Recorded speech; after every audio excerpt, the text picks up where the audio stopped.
Hey everyone, my name is Kasperanza, and in this video we are going to talk about the Saturn-Neptune conjunction in Aries. Um, I wanted to do this video earlier, but to be quite honest with you, when it first happened in May, because it happened around the end of May, I had no idea what to expect. I wasn't really sure what to think about it. I just knew it was going to be a heavy placement, but I feel like I really understand it now and am able to talk about it. And let's see, here are my notes that I'm going to go over. So, Saturn Neptune is basically reality is unclear. It's kind of like a residue or buildup, serious spirituality. I'm going to actually talk about the astrology for August as well, because I feel like this Saturn Neptune conjunction on its own is it's a big deal, but August, the astrology for August, I think is the climax of the year astrologically, and I felt like I really needed to make a video about it cuz a lot of stuff is happening. And then I have some concrete examples of the Saturn Neptune conjunction, and then I'll give some metaphors or analogies to really flesh out or to make it more clear. So, let's just go over the astrology for August for Saturn Neptune. So Saturn and Neptune entered Aries together in May, towards the end of May. And they're going to stay together for, I think, until like September. So towards the end of September, when Neptune goes back into Pisces. But I mean, they're still pretty much together now. I mean, this energy isn't over. That they're just going to go retrograde back into Pisces towards the end of October. And then I think in February is when they move back into Aries. And what I remember, or one thing very interesting about retrogrades that I learned from Chris Brennan, who runs the astrology podcast, and he's probably one of the most informative astrologers. And, you know, when a planet enters a sign and then retrogrades back into the previous sign, it's kind of like giving you it's like foreshadowing or showing you like what's going to happen when the planets fully move into the sign. So when Saturn and Neptune entered Aries in May, June, and July, it's kind of like a test of what's going to happen. And I feel like this is why I'm making this video, because I feel like I kind of see like what this energy is about, even though they're only going to be together for a couple months until they move back in. But once February happens, they're gonna move fully into Aries, and it'll complete the process of whatever happened before. Um, so there's that. But the astrology for August, I think, is insane. And Joni Petrie made a video on August, which was very good. I watched it. So I'm going to be saying things that she basically already said, but I've also said some of the stuff already myself. Like, I made quite a few videos on Elon Musk. Well, not like a super bunch, but I have talked about Elon Musk. And what's interesting is that I remember saying last year that in August, Elon Musk was going to take over in some way, and Donald Trump was kind of going to go away. And I feel like in August, you're really going to see that, and I want to talk about that. Because, I don't know, there's so much crazy stuff happening. I mean, first of all, Uranus just entered Gemini like a week ago. And Pluto is already in Aquarius, right? I have a video on that. Check that out. Pluto in Aquarius represents the horror of technology, right? AI is going crazy. There's all of these fake videos on the internet. I feel like that's an example of Saturn and Neptune, like fake videos that are very, very real. But yeah, so Pluto has already entered Aquarius, which has a lot to do with the AI stuff, and it also has a lot to do with the internet being dead.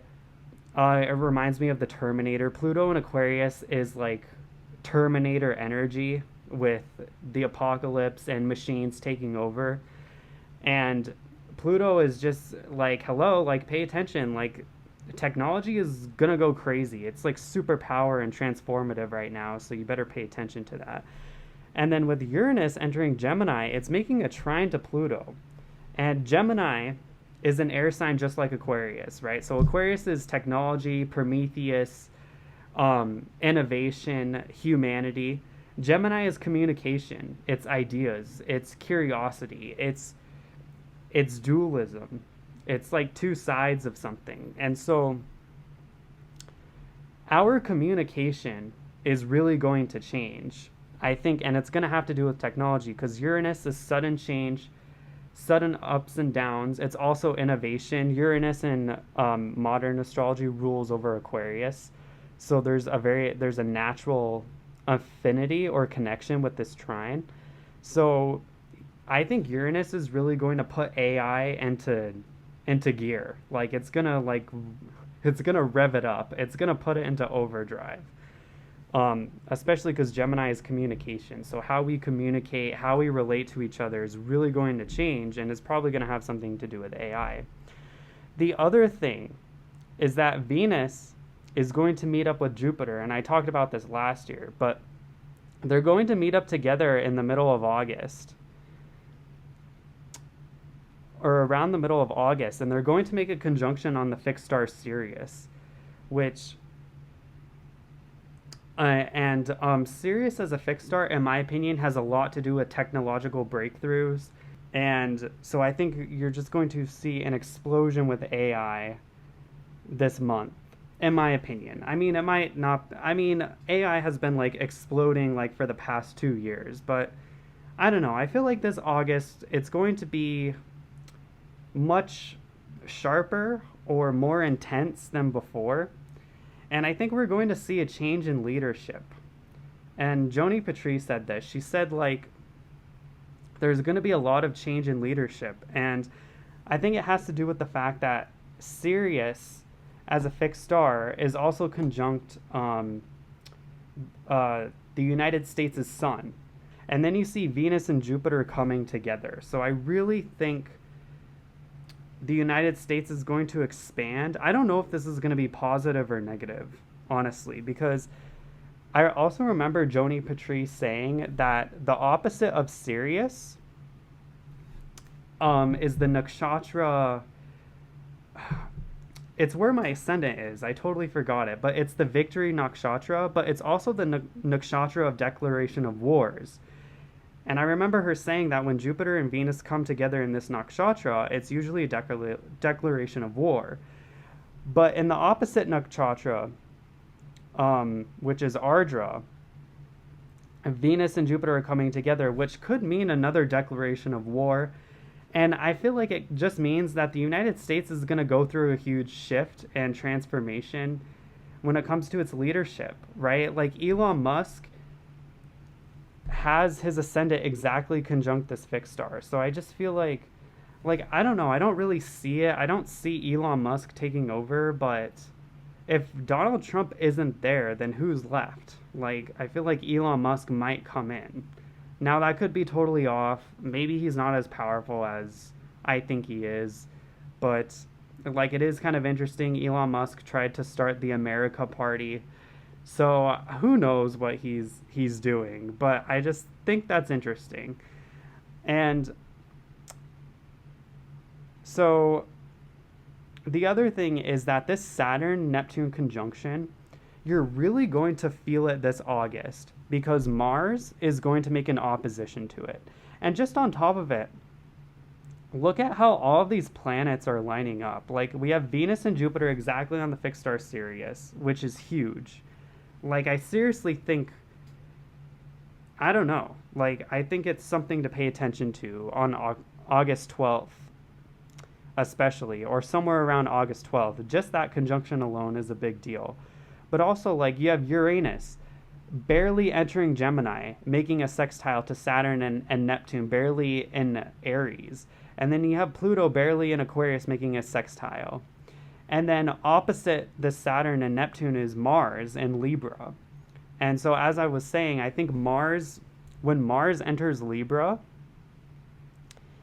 August 6th, you're really going to feel that Saturn and Neptune get activated. So, like, whatever happened with Saturn and Neptune, and we're going to get into the examples later in the video, but I really think Mars is going to, like, really put this into gear. Like, all right, let's take some action on this. Like, let's get going. Especially because Saturn and Neptune have a lot to do with, right, because it's in Aries, so it's a very individualistic issue. Aries is about the self, and it's about doing things on your own, dealing with your own problems. But I feel like this Mars in Libra is going to be like other people are going to come in to help you. You're going to have to ask for help, especially because Mars rules over Aries. So this Saturn-Neptune conjunction is being channeled into this Mars in Libra. So I feel like what I get with this is that some problem, some kind of huge issue with Saturn and Neptune, wherever it is in your chart, Mars is going to kind of force you to like ask for help from other people. Like, you're going to do it on your own, and you're going to think you want to do it on your own, but Mars in Libra is like, okay, you actually need other people, or you actually need your own law. And we'll talk about that later in the video, because I have some good examples for this. And then the other thing that was so fascinating is that there's going to be a new moon exactly on the fixed star Regulus. And who do we know who has their ascendant conjunct Regulus, right? Donald Trump. Donald Trump is the leader, right? Regulus is the king, it's the monarch, it's the person in charge. The United States with Sirius having this change with Jupiter and Venus. I mean, I really think Donald Trump might have to step down in some way. Or I feel like, I don't know, like this whole Epstein thing with Donald Trump is not looking good for him. Or who knows? I don't know. I think it's really something to look into. I really think the astrology is really faded right now. I mean, that sun-moon conjunction exactly on Regulus, it sounds like Donald Trump is going to start fresh. He's going to start new. And yeah, he's going to just start new. And 2 weeks later, we're going to have an eclipse, I believe. Right? Yeah, we're going to have a lunar eclipse in September. So that new moon conjunct Regulus, it's going to be eclipsed with the full moon in Pisces. Because the North Node will be conjunct the moon. So there's going to be a lunar eclipse, which means this is a huge transformation. There's a huge shift. I mean, I think Donald Trump as a leader is going to have to really change his leadership in some way. Either he steps down or he's just going to change. It's pretty crazy, right? So I think that's my first example. Like, let's go deeper into this Donald Trump Epstein stuff. Well, actually, before I get into it, let's see, I talked about the astrological context. But when I think of Saturn and Neptune, right, Saturn is cold, hard reality. Saturn is facing the truth. Saturn is life sucks and I have to put in the work to make it better. It's just, right, it's about being an adult. It's about maturing and growing up. That's what Saturn is. Neptune is about spirituality, delusion. It's things that are not clear. It's kind of like a cloud. It's the ocean. It's not being able to see things. So when these two planets come together, it's very, very contradictory. They just do not agree on anything, right? Because Neptune is like floating. It's like a cloud in the sky, and Saturn is like a rock on the ground. So when you put these together, it's this really strange energy. And I like to think of it as like Neptune is being polluted by Saturn. Like, think of the ocean, and then there's a bunch of oil. Well, I feel like that's more Pluto, actually. But I think of like dirty water. Think of like acid rain. I think I actually have that. Yeah. Cloudy windows, dirty walls, cobwebs, and fake realities, right? Because Saturn is about the truth. But if Neptune is conjunct Saturn, the truth is suddenly like, okay, I don't know what's real anymore. Right? Also think of like tangible fantasies. So like your fantasies that were just airy fairy in the clouds, they suddenly become real now. And then other realities that you thought were real were just illusions. So this energy is almost kind of creepy, or like I like to think of an invisible wall. Saturn is that residue or that buildup or this wall, and Neptune is kind of like being like, okay, you need to clean it out, or this wall doesn't actually exist, or this reality that you thought was true is totally fake. Like you've been duped, or you've been spooked this whole time. Like it's not really scary, but that's kind of like the energy. Like I get like a ghost, right? Like a ghost looks real and has a lot of power over you, like Saturn. But if you reach out with your hand, you realize you can just go through it. And I feel like that this is what this energy is. And I also like to think of it as like serious spirituality. So, and it's also kind of like your delusions and your fantasies have to make sense, or they can't contradict each other. Like, yeah, you can have your delusions and your fantasies, but Saturn here with Neptune is like, all right, is your spirituality actually good? Are your fantasies and your plans for the future, are they actually tangible? Trying to make your fantasies real. Like Saturn is trying to like, okay, like you're a very spiritual person, or you're someone who has a lot of dreams. Why don't you actually do something with these dreams? Why don't you put them into action? Why don't you do something with them? Like, how are these practical? So I feel like our spirituality will be put to the test, especially with guilt or loss, right? And this is a big thing with Saturn and Neptune, is that the one thing that they do have in common, which is so negative, is that it's about giving something up. It's about losing something, right? Because Neptune is about the bigger picture and being spiritual, about seeing the value in things that aren't real, right? So it's a loss of the practical world. And then Saturn is also very practical, but Saturn expects you to put in the work. It's not about fun and pleasure. It's about like you have to make sacrifices to get what you want in life. So both of these planets together are kind of, it's kind of depressing. Like it's a very heavy placement. I think I have anchor. Yeah, it's like an anchor in the ocean. Like Neptune is the ocean, and then Saturn is like dragging you down. Like a drought in the desert, all dry, like everything dries up, or hitting rock bottom. Everything is kind of just cleared away. Neptune, it's our spirituality, but Saturn is just like, okay, well, how spiritual are you? It's really easy to be spiritual, I don't know, doing yoga or something, but let me take away all of your stuff, really hurt you, and then see how spiritual you are now. So this is like really testing your spirituality, or like your faith. You know, that this reminds me of like the Christian who, God is testing me. This is the energy that this is. Like, can you still have your faith after all of this stuff? Anyway, so I have some examples. So I have AI technology and fake videos. I don't even have a tab for this because I think everyone has seen an artificial intelligence fake video at some point. I mean, if you're on the internet, like I've seen a couple. There was that one where like a fat woman jumped into the pool and it splashed everybody. There was another one, and it's really interesting. Like it's a pool, right? It's water.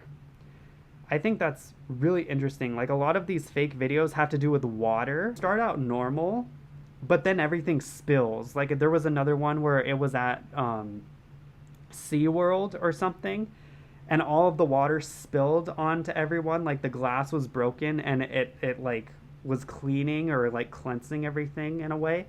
I think that's like with these AI videos, it's interesting how like water and liquids start to come into it. Our realities are being tested right now. Artificial intelligence videos aren't real, but they're so real. They're so realistic because Neptune conjunct Saturn, like Saturn is making these ridiculous things real. It's making these delusions and false realities real, and people are actually believing them. What we know to be true is really going to be put to the test. Back when Saturn was in Pisces, and that's really interesting. If you go to the chart, Pluto is in Aquarius. Saturn rules over Aquarius. Saturn was in Pisces this whole time, and Pisces is basically the Neptune sign. It's the oceanic sign. So Saturn was already being dissolved. And then once Saturn got out of Pisces, it still ended up making a conjunction with Neptune. So I feel like the Saturn ruling over Pluto and Aquarius is just, it's basically saying like our realities are going to be tested for this time. Pluto is going to be in Aquarius for the next 20 years. I feel like the flavor and the lesson as AI is integrated into our lives will be determined by where Saturn is. So right now, the lesson we're learning from Saturn and Pisces and conjunct Neptune is what is real and what is fake. What is a real, tangible reality versus a fake one that we were led to believe? We're going to be dealing with that for the next year or so. And then once Saturn is fully in Aries and it starts to leave Neptune, the lesson will probably have to do something with identities and what something actually means as an identity, right? Because Aries is all about the individual and the identity, the one versus the many, the person who stands on his own. And then when Saturn enters Taurus, it'll probably have a lot to do with testing our currency, our money, our tangibles. That's when it's going to really start affecting the economy and probably jobs, farming. To make us a conjunction with Uranus, it's going to really change our communication. But it's already changing our communication with Uranus already in Gemini. And then what I also find, so the next example I have is Donald Trump and the Epstein files. I remember when Donald Trump was elected president in January, there was a lot of positivity because Jupiter was in Gemini and making a conjunction to Trump's planets, pretty much. It was all in Gemini. And over these past 6 months, I think it's really interesting how, because at the beginning, Elon Musk was friends with Donald Trump. Very positive energy, make America great again, you know, everything's gonna change for the better. Like, it just felt like this very fake, delusional, like there's this really positive force in politics for the right wing.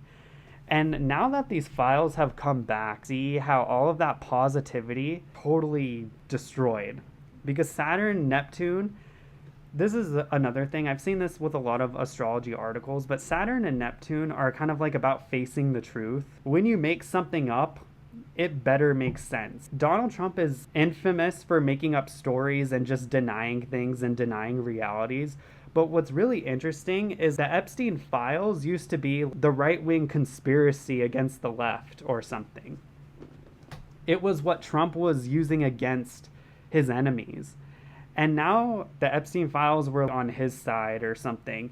And now that Trump is part of the Epstein files, he can't just dismiss it. He can't just make a new story. Saturn is expecting your delusions and your fantasies to match up with each other. If you're going to make something up, it better be consistent. Trying to contradict himself, but he can't get away with it, especially because the law of his fan base are coming to the reality that, oh my gosh, that Donald Trump is this really bad person, which is honestly not that shocking. What did you expect? Really, Donald Trump associated with Epstein and probably did terrible things with Epstein? Is this really shocking news? But this is the thing with Saturn and Neptune. Saturn and Neptune is asking you to really look at reality for what it is. You've been in denial this whole time, and Saturn coming to Neptune is like, okay, you need to see the truth now. You're not going to get away with this anymore. And this is what I love so much about the new moon, because I really think Donald Trump is going to have to come clean. He's going to have to start totally fresh in some way. A lot of his followers, a lot of his fan base, they can't continue going on following him anymore. And the other thing that's really fascinating is that if you look at Jeffrey Epstein's chart, thank you, advertisement, can you please get out of the way so I can explain what I'm talking about? Thank you. So Jeffrey Epstein has Saturn-Neptune conjunction in his own chart, which I think is really fascinating. I heard Joni Patrice say that when the current transits happen, certain people who also have that same conjunction will come back again. Epstein is totally back in the news again, and these files have totally come back because he also has that Saturn-Neptune conjunction, and it's very powerful in his chart as well. And it's just really interesting how the Epstein files, there's no clarity around it. There's such a lack of clarity around what actually happened, and the files just won't be released, and there's all of these excuses being made.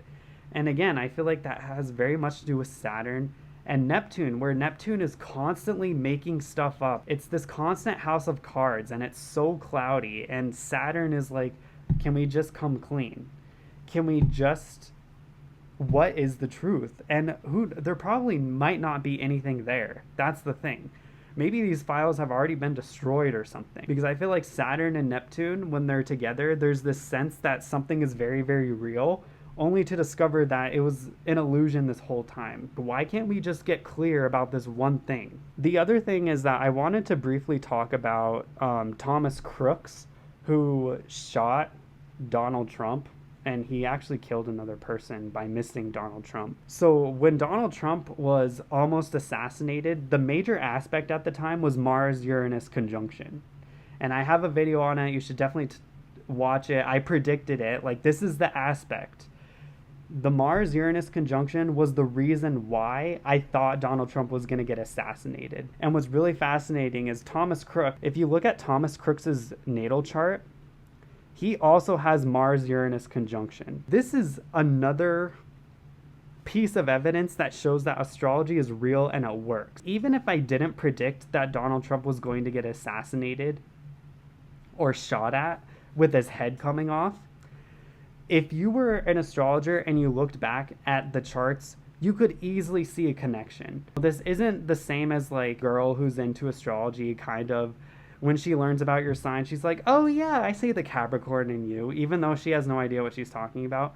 This is the same thing, except it's very, very real. When you look at Thomas Crooks's chart, it's like, oh yeah, he has a Mars-Uranus conjunction. Of course he would be the shooter of Donald Trump to activate that Mars-Uranus energy of that day. And he also has his North Node conjunct Algol. It's at 23 degrees. Algol is at 24 degrees. The North Node is like your destiny and what you're meant to do. Thomas Crooks was into shooting and making explosives and stuff like that. Mars-Uranus conjunction signifies new weapons, because Uranus is genius and innovation and Mars is violence. So it's like you become more innovative with your violence.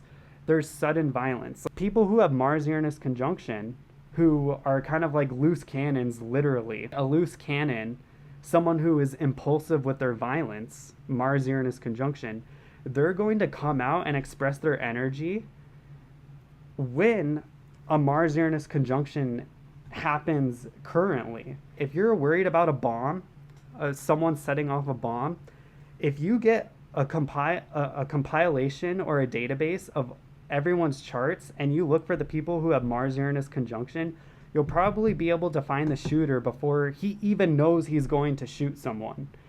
That's how powerful astrology is. So yeah, so Jeffrey Epstein is coming out because there's a Saturn-Neptune conjunction. So I have a lot of anecdotal kind of evidence. So I got new windows, and my windows were so cloudy and dirty. You know, what walls do you want to live in? Do you have to live within these walls, this framework? So I don't know. It would just be interesting to see if moving has gone up just this year. Or maybe I just know a lot of people who are moving in it, and it's a coincidence. And then like I knew another friend where his stuff got stolen. I also feel like nightmares are a big thing. I know another friend who's been having like a lot of like nightmares or really weird dreams, because Neptune represents your dreams. I mean, dreams are the same thing as delusions pretty much, or hallucinations. Saturn is a very heavy and depressing planet. So a lot of your dreams are like, they're suddenly negative or depressing. Yeah, so home renovation. I also got a new coffee maker and a water filter. It happens during Saturn-Neptune conjunction, especially because like the last water filter I have, like I wasn't even changing the filter. So I was drinking like non-filtered water this whole time without even realizing it. And then now I get a new coffee maker and a new filter. Also, I got a new coffee maker because my last one it died. And I think it's because it got so crusty. I freaking hate that word. It's such a disgusting word, but it got so crusty and calcified and mineralized. That's actually a good one for this Saturn-Neptune conjunction. Like things being calcified. Ocean water that dries up and then the salt is left behind. That's a very Saturn-Neptune thing. All of your fantasies and delusions, all of these liquid things dry up, and whatever is left behind is kind of this kind of salty, bitter feeling or flavor. So yeah, I just think that's so funny. And I also got food poisoning twice during the Saturn-Neptune conjunction, and I remember Joni Patri said, in Vedic astrology, my moon is in Leo. It's in Magha Nakshatra, and I think I remember her saying that, like, to be conscious of getting food poisoning, and I ended up getting it. Even if I was conscious about it, I still ended up getting it. It's so stupid. So yeah, those are like some really concrete examples. Donald Trump and Epstein, the fake AI videos, just a lot of fake stuff, fake spirituality. It's really asking you for faith, real spirituality. Like, are you really a compassionate person? All right, well, why don't you donate some of your money? Why don't you give to a cause? And if you don't give to this cause, people are going to see it. People are going to see when you're not being charitable. People are going to see it when you're not actually as spiritual as you were. So it's really testing your spirituality. And the final thing is I just have some fun examples. Rango, which is a great Western cartoon animal movie, the SpongeBob movie, and this ghost level in Mario. So let me just go to it. So there's this scene in Rango. Like, if you don't know, Rango is this lizard who he used to live in fantasy. He was this lizard in a cage or an aquarium. And he kind of had all of these stories of who he was. Like, he was constantly pretending to be someone. And then he gets abandoned in this desert. And he goes to this Western town. He basically lies to all the animals that he's this great gunslinger. Look at me, I'm a Western gunslinger. But he totally lied about it. Because that's what Neptune is. Neptune is making up stories, and then Saturn is just like, all right, let's test out your stories. Are you really who you say you are? He was caught as a fraud. I feel like this conjunction has a lot to do with fraud, catching people for being liars. And so there's this really great scene where Rango has to go find himself.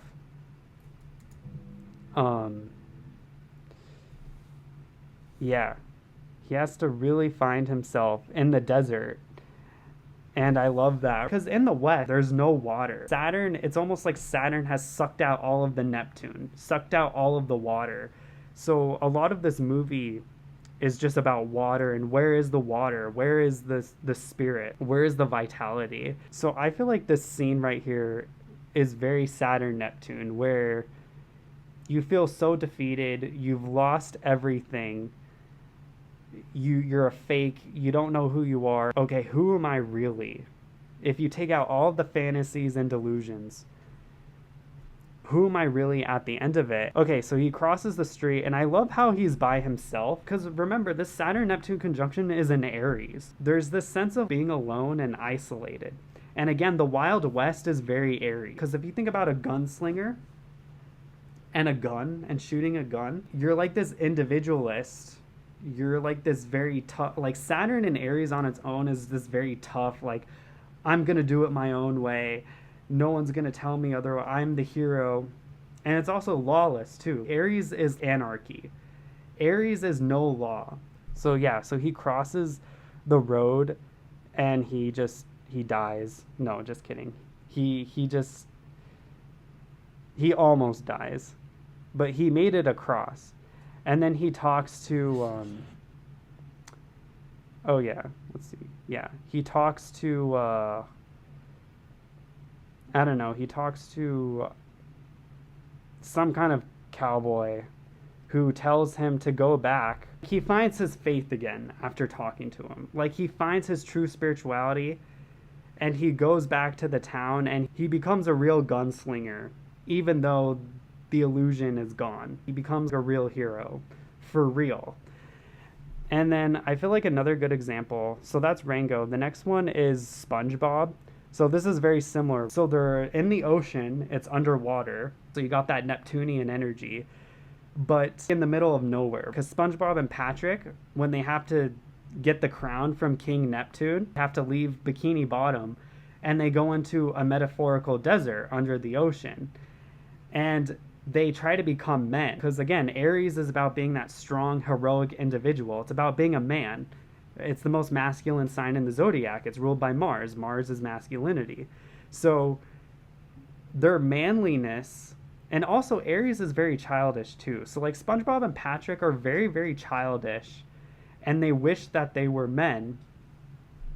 And they were kind of under this delusion that they were men, and it was totally crushed by Dennis, who is a real man, who, you know, he's like a cowboy, right? He's this Aries cowboy, fish, underwater. It's this very Saturn-Neptune energy. You see like how SpongeBob and Patrick, they're pretending to be men. They're frauds. And Dennis, who is a real man, crushes that. And yeah, so they're not men anymore. It's actually kind of funny. That's like totally Saturn, like crushing your Neptune. It's Dennis's Saturn, like making the ocean a very depressing place. So, but what's really interesting is that even though they're kids and they're immature, their journey proved that they're still men, pretty much, even though they're kind of childish. They succeeded in the end anyway. Anyway, that's a really good analogy or metaphor. And then the last one is there's a level in Super Mario Bros. Where that right there to me is a perfect example of a wall. You think the wall is legit, there's nothing there, when it actually is there. And I feel like this is what this energy is. There's all of these walls and all of these doors, and then it turns out that door is fake. That's not a real door. But this one's the real door. And Saturn is going to give you the illusion that things are real. Phantom walls, they must be real, but you're going to find that you can totally walk through them and they're nothing. So this level just really captures the energy of Saturn Neptune. Like, just this sense of there's all of these walls and they turn out to be fake. I hope you enjoyed this video. Again, I just really had to make a comment about the Saturn-Neptune conjunction. And yeah, I'll see you later.